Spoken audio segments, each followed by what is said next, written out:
స్వాములు ఇప్పుడు హైదరాబాద్లో ఎప్పుడైనా పూజలు చేసుకున్నప్పుడు అయ్యప్ప స్వామికి సంబంధించి ఏదైనా ప్రోగ్రాం పెట్టుకున్నప్పుడు ప్రభుత్వం నుంచి వెంటనే అనుమతి కొంచెం ఆలస్యం రావడం, చేసుకున్నా కూడా మధ్యలో వచ్చి ఆపేయడం, అలాంటప్పుడు పెద్ద ఎత్తున స్పందన అందరూ తెలియజేస్తారు. మరి ఇలాంటి విషయంలో స్పందన ఎందుకు తెలియజేయట్లేదు మిగతా వాళ్ళు, ప్రజలైనా మిగతా స్వాములైనా అయ్యప్పల కోసం?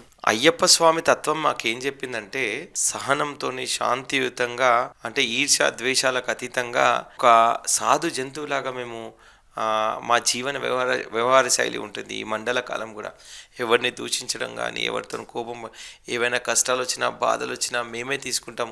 అందరికీ స్వామి శరణం అంటాం ఏ విధంగానైనా.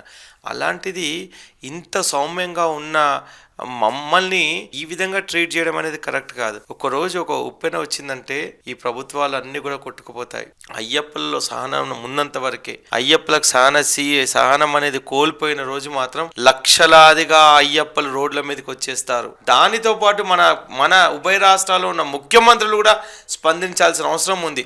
మా రాష్ట్రం నుంచి ఇంతమంది వస్తున్నారు, మన రాష్ట్రం నుంచి కూడా మీరు అధికార గణాన్ని అక్కడ పెట్టండి, కమ్యూనికేషన్ సిస్టమ్ అక్కడ ఏర్పాటు చేయండి. అక్కడ కమ్యూనికేషన్ సిస్టమ్ ఉంటే తెలుగు ప్రజలకు ఒక ధైర్యం వస్తుంది.